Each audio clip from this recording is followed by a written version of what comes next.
menurut Bang Ege ini kenapa ya bisa seperti itu? Benar tidak bahwa memang narasi perubahan itu tidak dinilai tidak efektif, tidak sebegitu efektif untuk Pilpres, makanya di Pilkada Jakarta semuanya bermain aman di tengah-tengah saja?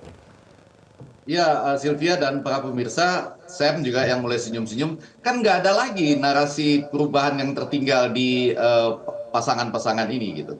Kalau misalnya kita lihat PDI Perjuangan itu kan barangkali narasi dalam tanda petik sebagai respon terhadap apa yang dilakukan oleh Joko Widodo ya sebagai kadernya yang kemudian meninggalkan mereka pada waktu Pilpres. Jadi tidak ada sebetulnya yang sungguh-sungguh bisa menggaungkan dirinya sebagai narasi perubahan. Jadi yang terjadi pada saat ini adalah ini pilihan-pilihan yang lahir dari real politik yang berubah sampai detik terakhir pada waktu pendaftaran.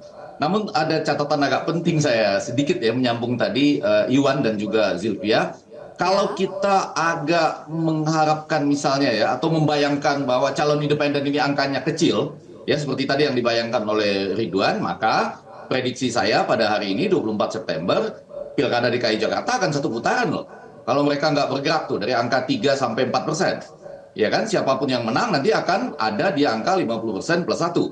Kalau calon independen ini tidak bergerak angkanya di 3 sampai 4% tanpa gagasan yang luar biasa yang bisa menggugah hati orang. Karena saya nggak yakin ajakan Sam itu akan diikuti ya dengan seksama oleh para pemilih di DKI Jakarta. Nah pada bagian lain tadi Mustafa memang Ridho ini timnya banyak ya besar dan angka orang yang terpengaruh partai politik menurut Litbang Kompas itu pada bulan Juni juga cukup tinggi 70% lebih ya. PKS sendiri punya suara 18 kursi di DKI Jakarta gitu. Namun catatan saya yang agak menarik setelah melihat bagaimana Iwan tampil pada malam ini, memang survei-survei yang dilakukan itu sama sekali belum pernah memasukkan isu sepak bola, Jackmania dan lain-lain. Padahal coba kita googling, itu angka Jackmania itu 3,9 juta.